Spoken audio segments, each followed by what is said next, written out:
melting away. Ngayon, nabawasan na naman ang tinik sa lalamunan niya dahil isang balita kanina ang narinig nila na successful ang operasyon ng NBI sa mga Carino at inubos ng gobyerno ang yaman ng mga yon galing sa masasamang gawain. Lalo siyang bumilib at walang kasing galing kahit sang anggulo yata. Ewan lang niya sa sayawan kung may ibubuga. Malayo pa si Clea nakatingin na kagad ito sa kanya. Isang tinig na kanina pa hindi nagbabago. Simula nang bumaba siya sa hagdan ng mansyon. Suot ng isang pulang bestida na abot sa kalahati ng hita niya at paekis ang harapan, labas ang likod, kasama na ang gulugod. Nakakailang pero pinilit niyang dalahin ang kanyang sarili kasi ayaw niya magmukhang mangyan na pilit na dinamitan. Ano bang nasa mata ni Mateo? Pagnanasa at pagmamahal. Nakikipagkwentuhan to sa mga kalalakihan sa loob ng bar. At sila namang mga babae hiwalay ang mesa at hiwalay din ang sa matatanda. Thunders ko. Lambing ni Clea sabay sampay ng braso sa balikat ng binata, parang barkada lamang niya. Di siya nakaligtas dahil yumakap ang braso ni Mateo sa may hita niya, saka tumingala. Ano? Napahagikik ako sa pagkakatanong nito. Asungit talaga. Pero ang sungit alam ni Clea na may halong pagmamahal. She swoons down when she noticed that everyone who's at the table is looking at her. Sabi ni niya, iinom ako first time, pampaalis daw yun ng ano? Bulong niya kay Mateo. Nang ano? Nang masakit? Tsaka dalagan na raw ako kaya't pwede na akong tumikim ng alak. Isa lang. Minuestra pa ni Clea ang daliri sa isa. Isang lasingan. Wala tong kangiti-ngiti kaya't nagpapadyak siya. Isa lang. At saka magja-jam kasi sa stage. Panoorin mo ko. Buong kagandahan ng ngisi ni Clea pero pumakla ang mukha ni Mateo. Uminom to ng alak at saka bumaling ulit sa kanya. Go ahead, the time is all yours. Enjoy the night because tomorrow, no more booze. Ako na lang di maglalasing for now. This is your birthday and just enjoy it. Umakit baba ang kamay ni Mateo sa mga likod ng hita niya. Talaga? Napatalon si Clea sa tuwa at niyakap sa leeg si Mateo. Ang bait ng Thunders ko, aniya pa. Sinong hindi babait at paano hindi siya pagbibigyan? At inubos lahat ng tugtog kanina at sinayaw siya ng sweet. Di siya pinakawala na kung di pa umekse ng tito niya, hindi pa siya bibitawan. Parang masama pang loob na binigay siya sa tito Tristan niya. Tapos di pa tapos ang tugtog, kinuha na siya ulit. Balik na ako sa table namin. Paalam ni Clea pero bumaon ang daliri ni Mateo sa legs niya. Nang tingnan niya ito ulit sa mukha, bigla siya nitong kinabig sa ulo. Walang kahiyahiyang hinalikan siya sa harap ng maraming tao. Ngumiti siya rito para mapawi niya ang napatikim siya. Sa ibang kalalakihan doon, itong pusa, di mo kukunin? Kanina pa luto ang aking Clea, ang init na sa kandungan ko. Sabay nguso ni Mateo kay Cutie na ka-red dress din. Tulog na tulog yon sa kwa ni Mateo kaya tumagikik siya ulit. Kanina pa nito hindi nilulubayan ni Cutie, kahit saan maupo doon naman kakalong. Halatang naiinis na rin si Mateo pero walang magawa. Diyan na lang, minamahal ka tapos di mo naman minamahal. Kunwaring irap ni Clea. Minamahal na nga na sobra. Para nagsalubong pa ang mga kiling ni Mateo. Hindi pa ba? Hindi na nga ako makatayo rito. Ilalagay ko na sa kotse. Bubuksan ko na lang yung aircon. Napakamot na to sa ulo at parang gusto nang hilamusan ang mukha. Lalo si Cleang tumawa. Ayoko. Lalamigin yan doon saka baka masuffocate. Basta take care of her. Mananagot ka kapag napano yan. Sabay layas ni Clea. I'm not a cat sitter, Clea baby. Pahabol ni Mateo na ang lakas pa ng boses. Basta dyan lang. Sagot naman ni Cleang walang lingon sabay humagikik siya ng lihim. Be thankful, I love you. If not, bulong pa ni Mateo kaya't ang hagikik ni Clea na uwi sa malakas na pagdawa. Pagdating niya sa mesa, iiling-iling si Nina. Walang-wala na si Tito Mateo. Patay na sa'yo, Beshi. Nasarapan yata sa kalamay mo. Hagikik noon kaya't nagkatawanan sila. Siyempre, ang mga tong una nakaalam na may nangyari na. Di naman yun pagiging kiss and tell pero di ni Clea pa pwedeng ilihim sa mga best friends niya na alam niyang parang nasa likod niya at nakasuporta. Kalamay talaga? Natatawang tanong niya. Nilamas ba? Tanong naman ni Debbie at saka sinulangan ng baso ng alak. Medyo, sagot niya at saka dinampot ang baso. Pinayagan ka ba na uminom? Kakatuwa naman. Nagpaalam ka pa ba sa kanya? Ganoon na kayo ka-intimate sa isa't isa? Parang may bitterness naman sa boses ni Lyra nang sumulyap kay Kero na nasa mesa ni na Mateo. Tingnan mo ikaw, Hindi nilulubay ng tingin ni Tito, samantalang ako, nisulya pa ng walang hiyang yon, di man lang. Himaktol pa ni Lyra. Clea looked at Mateo's way. Totoong nakatingin nga to sa kanya at hindi lang ito, kundi pati na rin si Agaton. Tama na yan. Ano ni Clea sa best friend? If you will keep on blaming yourself, nothing will change. Nagawa mo na yung pagkakamali mo, just don't do it again. Tama. Tinaas ni Debbie ang baso ng alak. Ibangon mo ang pagkatao mo bilang babae. What's important is you've learned. Hayaan mo siya at huwag mo siyang habulin. Cheers to that. Nina raised her glass and they all drank their tequilas in unison. Nasundan pa iyon ng 3 pang baso at kaagad na ganon din kabilis ang epekto noon kay Clea. Umikot ang pakiramdam niya kaya't napailing siya. That was so strong. Humawak siya sa mesa dahil minuto lamang apektado na siya kaagad. Sorority Mean Girls, performance na. Sigaw na isa pa nitong kababata sa mesa. Rakraka na raw girls, lantaran ng kaluluwa. Tumatawang sabi ni Nina. One more shot! Aniya sabay bagsak ng basa sa mesa. Kagad na mga nagsalin si Lyra at nilaklak na muna nila bago sila tumayo at gegewang-gewang na sumampa sa stage. 4 na baso nagdidelira na si Clea. Parang bumigat bigla ang mga mata niya. Dire-diretso siya ng microphone at tamagikik pa. Hi people! Bati niya kahit nagtawanan ng matatanda. She hates it when a moment like that comes where she has to say a piece. Umiiyak kasi siya tuwing nagsasalita. At kung noon kokonti ang taong nakakakita at nakakarinig, ngayon marami, dahil dumagdag ang mga kakilala ni Mateo sa military. I hate this moment, just how much I love it. Umpisa ni Clea tinignan ng mga kaibigan, kanya-kanyang puntahan sa pwesto ng mga yon. Pasensya na, medyo tipsy ako. Pinayagan kasi ako ng mama na nakaupo doon na uminom. Tinuro niya si Mateo nang umiti naman ng kaunti, lalong parang uminit ang titig sa kanya. 18 na po ako. Dalaga na ako in another year na walang mommy at walang daddy. Kaagad siyang napahigpit. If her parents only knew how much she's been missing them. Walang mommy at daddy yumayakap at tumahalik sa akin. Walang nagpaprotekta pag may nananakit sa akin.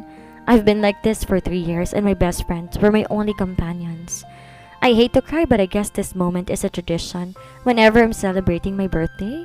Gusto nila akong umiyak. Walang prenong salita niya. Thankful ako sa kanila kasi sila lang meron ako.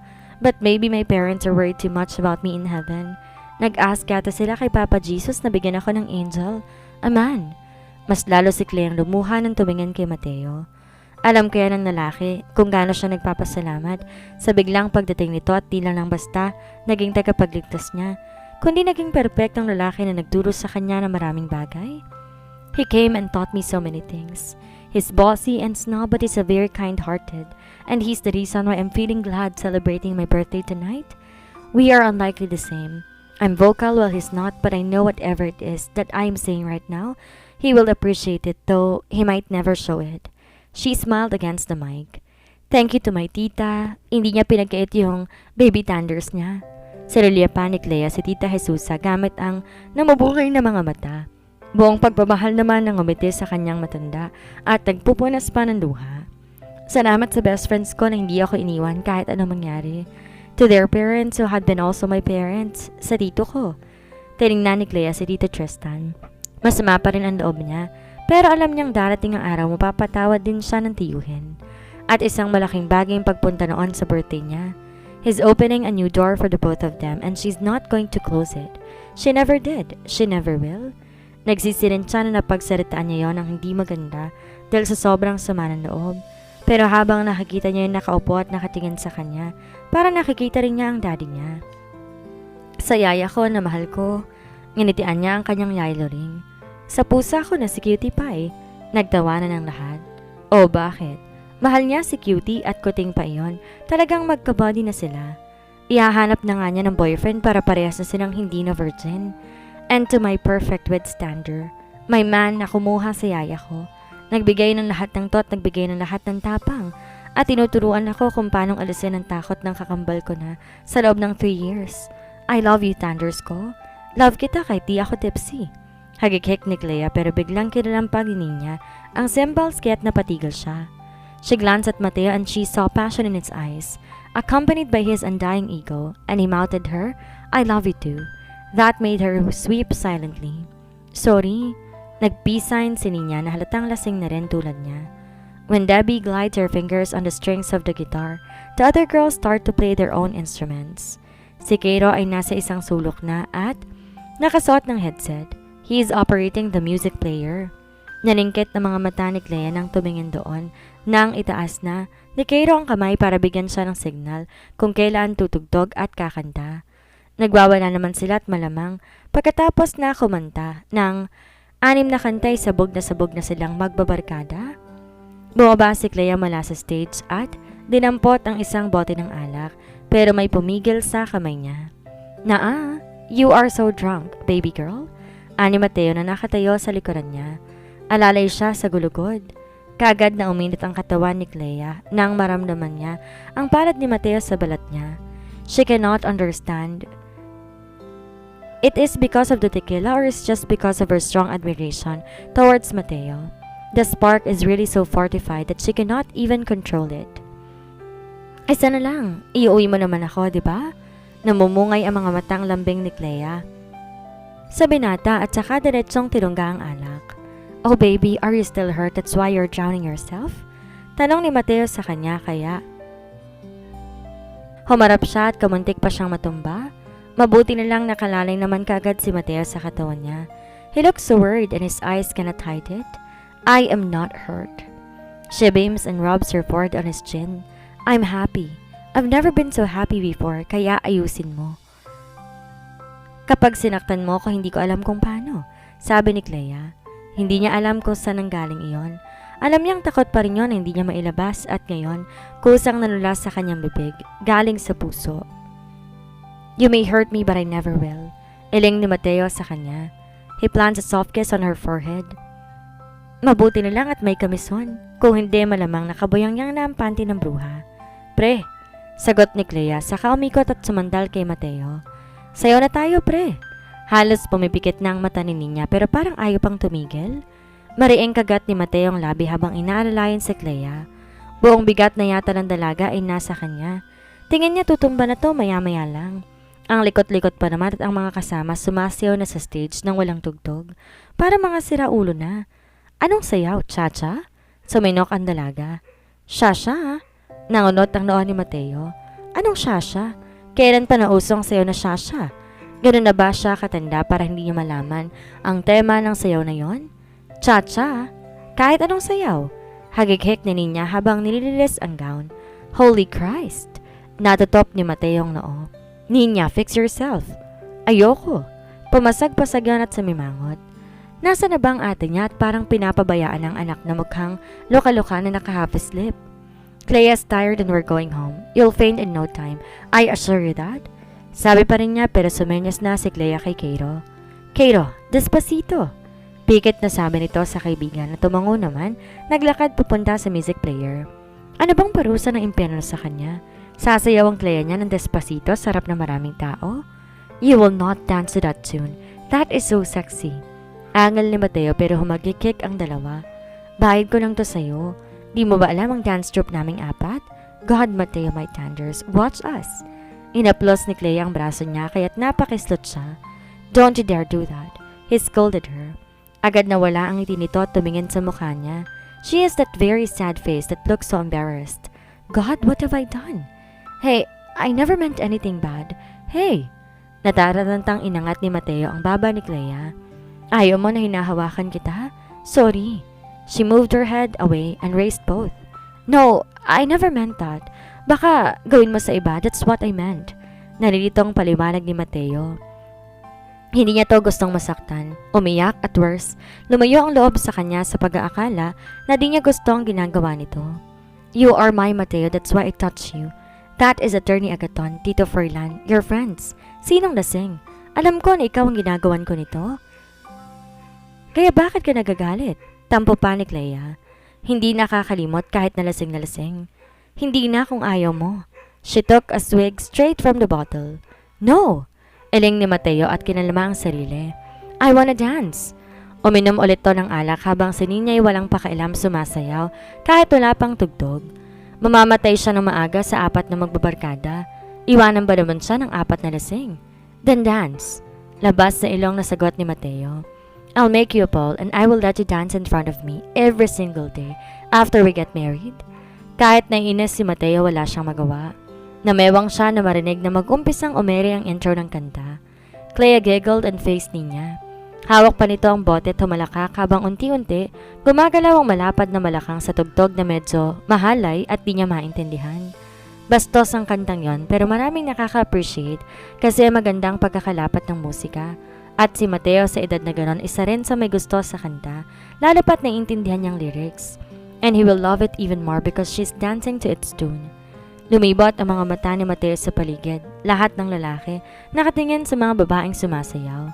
Medyo marami kasi may mga kaklase si Clea na naimbitahan din ng pamangkin niya. Ang di niya gusto ay ang mata ni Agaton na nakatingin sa girlfriend niya. Pero nung gagawin niya ay gusto raw sumayaw. Haharangan na lang niya para hindi makita ni Agaton na iyon. When the chorus of the song echoed, Clea moved a bit faster, swaying her hips like a salsa dancer. She is really good in dancing. Lasing na pero sumasabay sa tempo ang ikot ng balakang, pati ang mahalin na paggalaw ng ulo kasama pati ang buhok na sadyang medyo wavy dahil sa pagkakaayos. She moved heading to the center of the hall and danced gracefully. She's freeing herself and loves seeing her like that. Now he knows. Paraan yun ng dalaga para mailabas lahat ng damdamin na kinikimkim sa loob ng dibdib nito. Sumunod siya na parang aso. Ngumanga ang mga kalalakihan nang umintay ang dalaga at ikiniskis ang puwet sa harapan niya. Walang titingin. Babariling ko kayong lahat. Galit na singhal ni Mateo nang halos lahat nakatingin kay Clea. Paano ba naman ito lang sumasayaw na maganda, samantalang ang tatlo headbang na parang naglalaglagan ng tornilyo sa ulo? Sabay-sabay ang mga lalaking nagkunwaring tumatagay. Baby, if you won't stop that. Paanas na bulong ni Mateo at pinigil ang balakang, pero nakawala pa rin. I love you, Mateo. I love you, Mateo. I love you, baby. Sagot niya. She giggled and shut her eyes. I love you, Mateo. Christ, I love you so much. Let's go home. Awat ni Mateo rito na sumasayaw pa rin. Kung di siya naaawa baka sa kotse pa lang, pilasan niya na ang bestida ng dalaga. I love you, Mateo. I love you. I love you. Paulit-ulit na sabi ni Clea at natutop ang noo. Kamuntik mabitawan ng bote ng alak kaya't sinalo niya. I love you, Mateo. She said one more time and turned around, swaying her body sexily. He was dazed. Ilang galaw pa na may kahalayan bago tumirik ang mata ng dalaga, kaya sinalo niya. He smiles and sniffs her neck. Para tong katawan ng kamoteng nabali at nakasampay sa mga braso niya. I love you too, my Clea. Thank Christ, you already stopped. Tumigil na kasi na himatay na sa sobrang kalasingan at pagod. Happy 18th birthday. Weeks passed. Clea cheerfully moved downstairs. Tanghali na't kagigising lamang niya. So far, tahimik ang buhay niya at walang takot na mga nagdaang araw. Di rin niya alam kung may banta pa ng panganib sa kanya. Pero wala na siyang balitang nahuli na ang dalawang kriminal na may threat sa buhay niya. Mateo's inviting her to leave with his mother but she refused to do it. Ayaw niya maging epal. Di pa naman sila mag-asawa kaya hindi siya titira sa bahay ng boyfriend niya. Sa kanilang pagtunay na siyang Bustamante. Nakakaya naman sa mommy ni Mateo na para siyang atribidang manugang kahit wala pa naman. Wala pa nga ba? Wala pa nga bang laman ang tiyan niya? They've been sleeping together for the past weeks, almost every other day. Masyadong corrupt ang utak niya at maraming bagay na alam tungkol sa make love.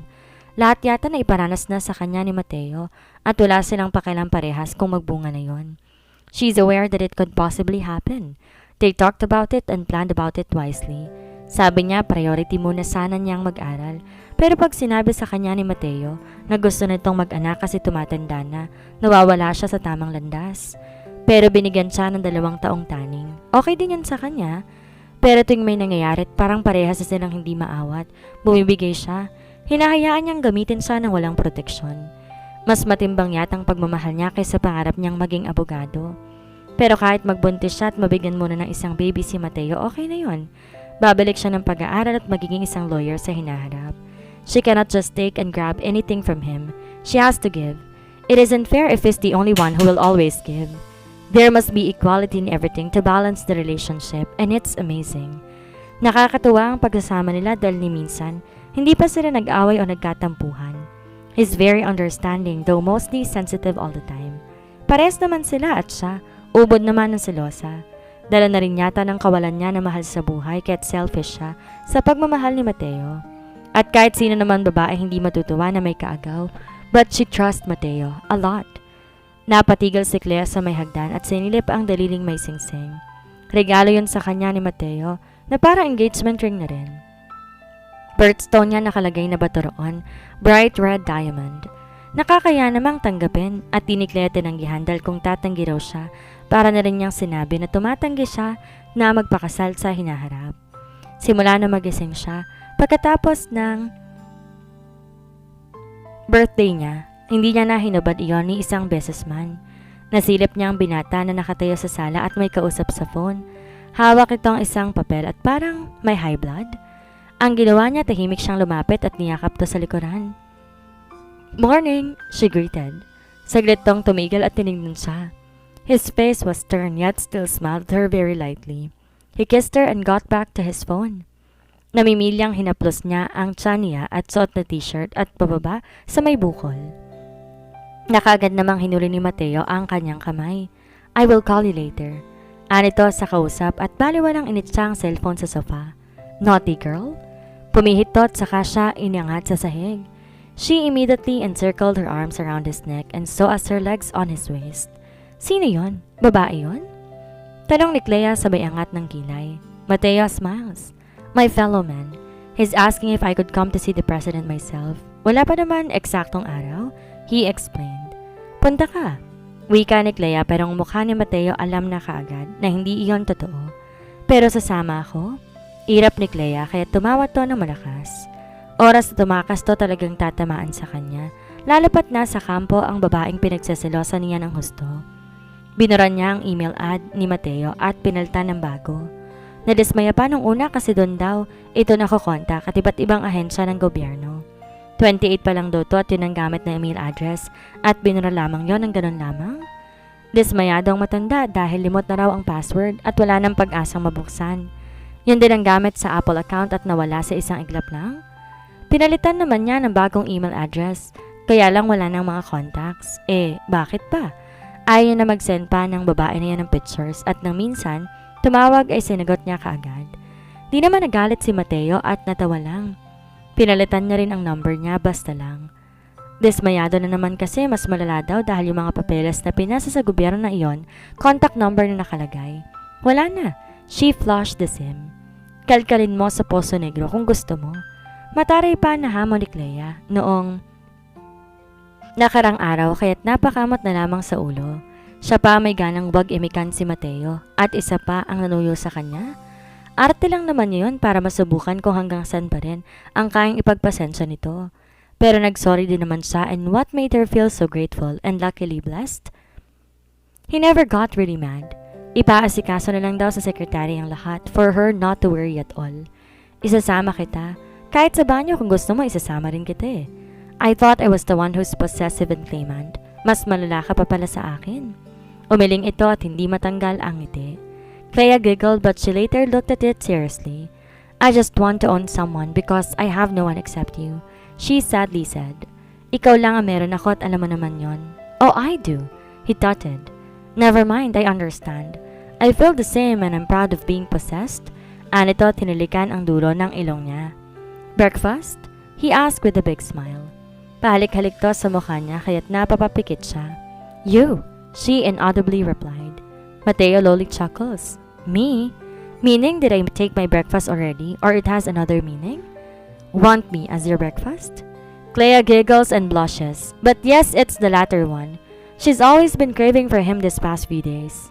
Di niya maintindihan pero ayaw niya tong nawawaglat sa tabi niya ni mawawala sa paningin. Kapag nagdidikit sila para siyang gatong na binubuhusan ng gas at sinisilaban. She always wants to lie down on bed and ask him to make love with her until she's truly exhausted. Nagagalit pa siya pag namamahinga ito. Ang gusto niya tuloy-tuloy. That's a wild side of her that Mateo only knows. But it's kind of different. Nagagalit pa siya. Hindi naman siya ganun nung una pero ngayon para nakahiligan niya tulad ng pagkahilig niya sa ubas. The other day, when her yayaling bought 5 kilos, parang kinindlatan lamang iyon sa maghapon. Kaya ngayon lumabas ang matanda at bumibili na naman.